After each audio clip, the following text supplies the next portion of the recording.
nào đó nó có mà bắt đầu đừng làm hình để gặp nào thuộc trong nếu rõ lắm bên cái bọc tay bằng bên cái đi đằng mình cho nấu in và bốc bang đi đằng đủ bên có lá mà lắc làm tôm hai năm đừng làm chặt America dọc đường bọc Donald Trump để chiến poker để man tour làm rim hết đi mà đừng Mexico nó mà rút làm rim tôi poker làm chặt mi để trồng rung răng làm quan năm bọc Donald Trump để poker chiến chiến phẩm trong chép cơ làm chặt America chiến bọc My Pen nó chiến dĩ và khánh có từ Hà La có sư và khánh yang sư nó chiến dĩ vợ trang khá tài làm quan năm nó với này nâu bẩn bút và làm bột David Muir nâu với sự để còn pin chết cả làm cặp lá vác có bọc My Pen sự để cả tròn và khánh bớt tức làm tròn ngại rồi tu rồi mình ham tự rong nàng plan nó bên bút làm tự rong mà sự đấy cái tự rong làm chặt America đâu để là nó bạc bên cái mông cái thoi là bọt David Muir sự đấy pin cái làm lơ tự râu khề môi năm barbo bari chích bà cùng đấy cái tự rong bạc trớp cái hai nắp nó làm sự cao cả team mà crazy nó mà sửa có Republic nào cùng vậy để và khăn ngày vũ và Jin bắt rớp và các bậc chưa bắt đến ước để có vợ tộc làm cha mi ô lên là nó chuyện bậc làm David Muir nó sẽ để có pin jet và cả bậc mặc fan nó sẽ để có tật rong quay chân ngầm rồi tập bang ra đà nó bạn có bên có mừng có tật rong làm chặt America để lỡ vào ngày chỗ khăn in và mà hà linh và mà ức rõ lẹt in cũng mong mất làm rí mấy sự cao có journalists around the world the global nó vẫn buộc phải làm tật rong mà làm hả mà tật rong hả có ta đã bảo toàn thể nấu từ rong vợ chàng xa từ rong hari lên cũng để rồi bên làm rím cho phút mà lời lo bên cái nàng chạm bỏ đi lê mà bên và cái nàng cái chỗ ngầm bên cái tí lên cũng để bố bé cái làm rím cờ hani in cũng để vật rút của cú bằng để mà vật có thời rím bọc thò thời là bọc thò ngại tôm bọc Billy Graham in cũng đẹp rút mất cần là sự lỗi gì lên đây để tôi bố biết là làm hai năm mà đi đặt con ngài vẫn làm hai năm bà thằng bom chích ngám bọc Billy Graham sự lỗi mà đi đang ấy làm rim club ngài mà lôi từ cha ở Việt Nam vẫn làm con cuồng vẫn là cái nó in cũng đẹp mà club anh cái đi đặng mình lẽ ra nâu bạn có bên có mừng bằng cổ vào làm từ rong chàng xa làm từ rong hơi ít có con ngài vẫn đây đi đặng chàng xa tè đa từ rong lui sẽ đèn làm bên từ rong bên cái bà hậu rít chàng xa là nó rít từ rong lui rít từ rong tè đa lên là làm nó là sự cào và khánh kiệt gần là sự cào vi mặt kinh tế vi mặt chính trị vi mặt tôn giáo nó sẽ đầy đi đẳng làm vi mặt công lý vi mặt công bằng lẽ phải làm nhân quyền sẽ đầy đi đẳng lên là nó bạc bên gỡ mở tại. The first time about January 6th, his role that day, and about former President Trump. The former vice president sitting down with me at his home in Indiana. He spent 4 years as the loyal vice president. He was there in the weeks after the 2020 election, and he was there on January 6th, breaking with the former president. Tonight, what he says about the former president's words and actions, calling them reckless, and saying Trump endangered him, his family, and everyone at the Capitol. And tonight, for the first time, we hear from Pence about the motorcade waiting to race him out of the Capitol, Pence refusing to get in the car. And tonight, with the former president set to announce as soon as tomorrow that he is running again, we ask Pence, should Donald Trump ever be president again? Our interview tonight with Mike Pence. I know this is the first time you're talking about January 6th, and we appreciate it. And that's where I want to begin. The morning of January 6th, shortly after 11 a.m., and I know the phone rings, the operator says, please hold for the president. What did he ask you? What did he say to you when he came on the line? I picked up the phone and the president asked me where I was on the electoral count that would take place that day.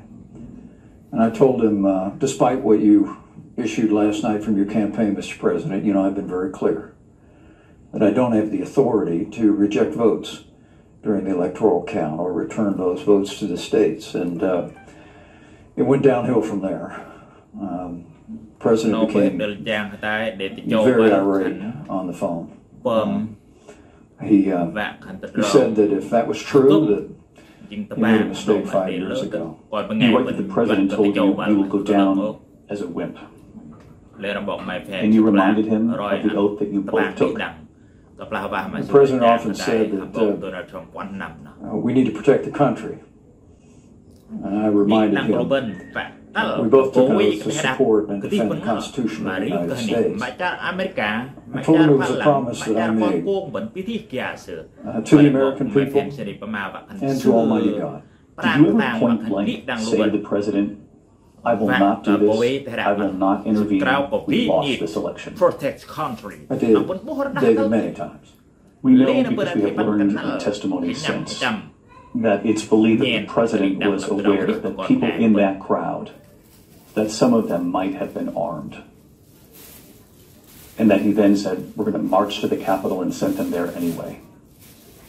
He knew you were at the Capitol, that lawmakers were at the Capitol. What do you make of that? Well, the president's words were reckless, and his actions were reckless. The president's words that day at the rally endangered me and my family and everyone at the Capitol building. When did you learn that the rioters had breached the Capitol? When Elizabeth McDonald, the parliamentarian of the Senate, turned around the chair and said, rioters had breached the first floor of the Capitol. And then my Secret Service agent, Maximilian, came on the House floor and said, Mr. Vice President, we got to go. You saw him walking right toward you? Yes. He told me that we needed to leave the building because rioters had breached the Capitol on the House side. You're in that small office off the Senate chamber now with your wife Karen, your daughter Charlotte, your brother Greg, who's also a member of Congress. And you're all watching a small TV in that office. What did you make of what you were seeing? It infuriated. The television images started to unfold. See people smashing their way through windows. To see them assaulting police officers, climbing one over another in a riot scene.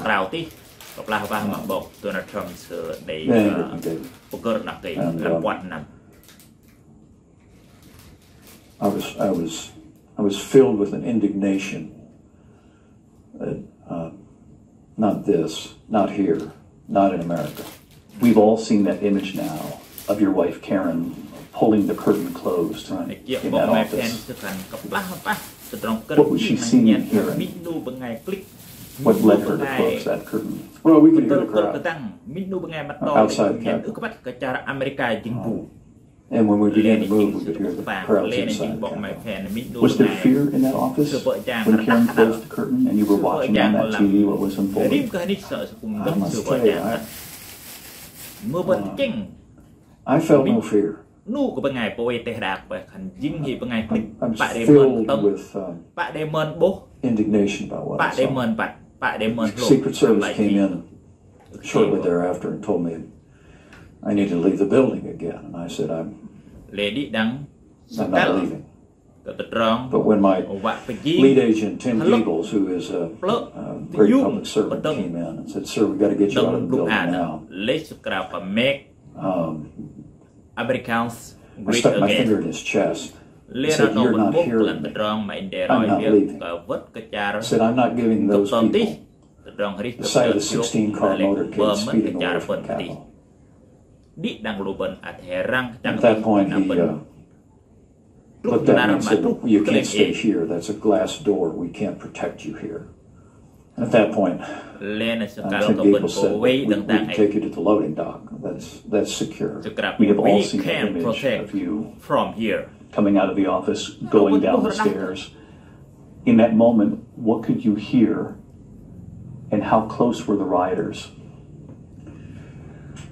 Well, we could hear the sound of footfall and chanting and crowd noise. I wouldn't learn too much later that the rioters had actually come fairly close to where we were. How close? I'd leave that to others. I mean, there have been reports they were just 40 feet away. You're now at the loading dock, and you see that the motorcade has now been repositioned, facing outward to go up the ramp and out of the Capitol. Right. What's the first thing that comes to your mind? Well, they were walking us toward the motorcade with the doors on our Suburban open on either side.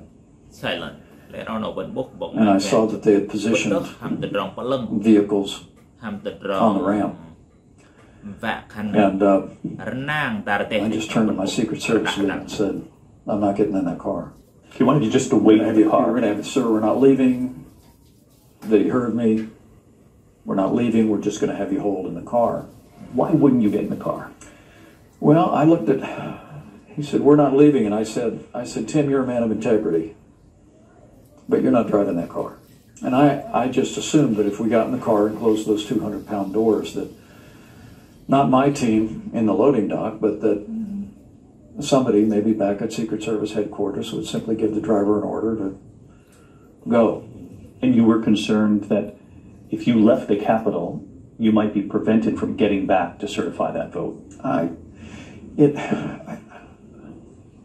think that was it, David. I just didn't want those rioters to see the Vice President's motorcade speeding away from Capitol Hill. I didn't want to give them that satisfaction.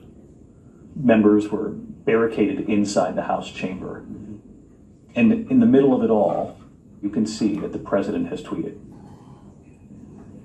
2:24 p.m., the President tweets, Mike Pence didn't have the courage to do what should have been done.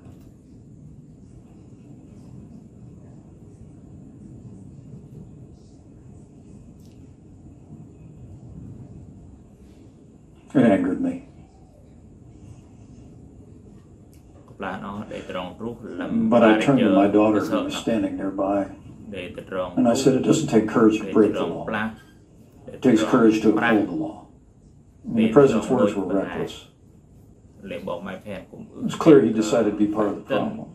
It was almost immediate. The moment the tweet went out, and you could see the response from rioters on the Hill.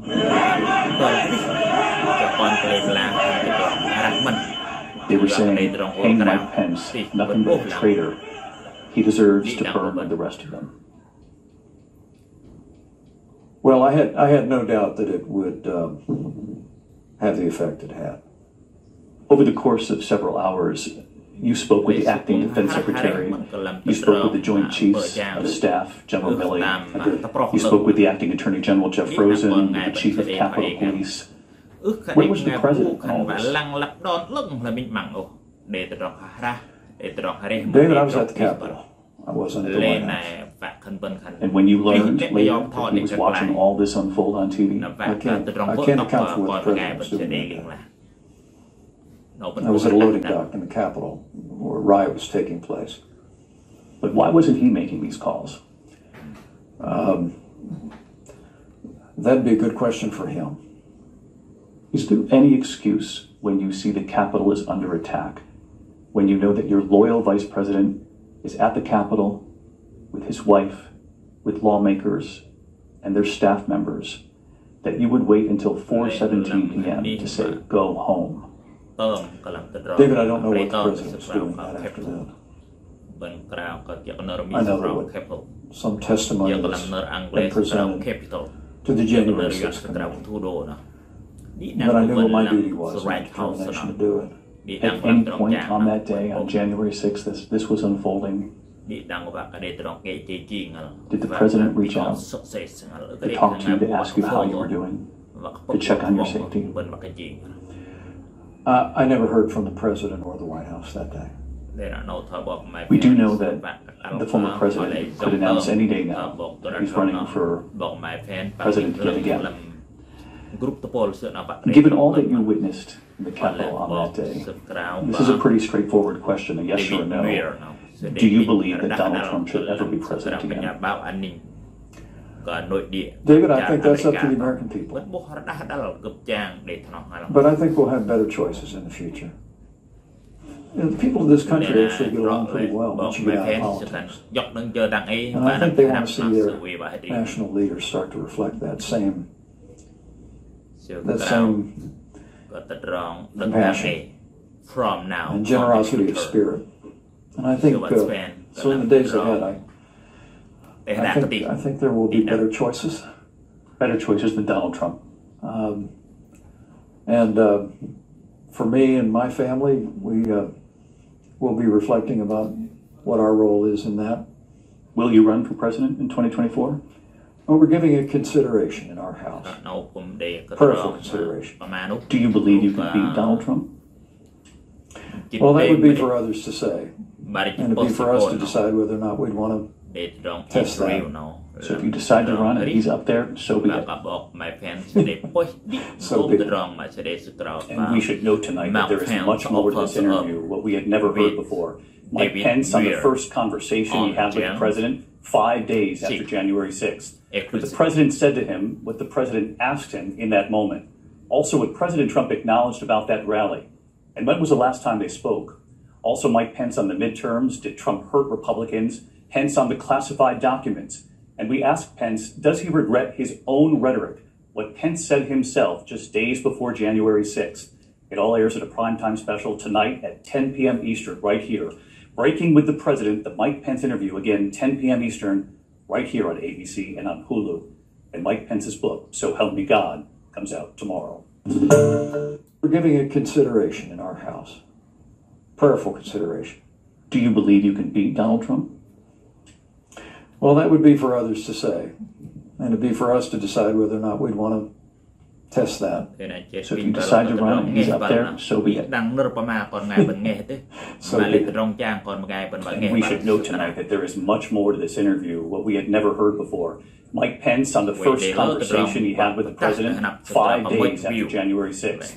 What the president said to him, what the president asked him in that moment. Also what President Trump acknowledged about that rally. And when was the last time they spoke? Also Mike Pence on the midterms, did Trump hurt Republicans? Pence on the classified documents. And we asked Pence, does he regret his own rhetoric? What Pence said himself just days before January 6th. It all airs at a primetime special tonight at 10 p.m. Eastern, right here. Breaking with the President, the Mike Pence interview, again, 10 p.m. Eastern.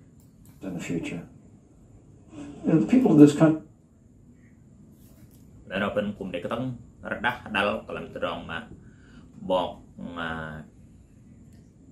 David Weir để pinjet ke smartphones. Poi jengom lam tum terong del jang. Kaplah fah malam hanam barbo mijit peh truk hanam barbo barikit. Kum de pedrop la ka bok Joe Biden male lam bok Joe Biden tang ai pen buk si jang lam lek bar nam no krek lai yo ta proch lam to pok charmi to le mi drong thong voi tang ai lam skra ka lu to pol lam republic no le na skra ka republic na se wat yung an ka drong ma ri cái đi đằng ka ri nu lu pengai kon play se wat na le na tang ai vật ka lam skra ka lam timor Ukraine nó bên bộ làm tự rong mà đang dân chủ nè mà đang cộng hòa nè và tự đi đang bên bộ đã lên ở nơi cùng để bơi tự bộ bia rồi bia làm tự rong pin jet thì bằng mềm mại đi đang bộ thì quay tay không lụi em đừng âu thế nào để lỡ tự rong và gỡ khả năng nó vào gỡ bôi bộ thì về tay không lụi em thế nào bên tự bộ phần lỡ amen bị nó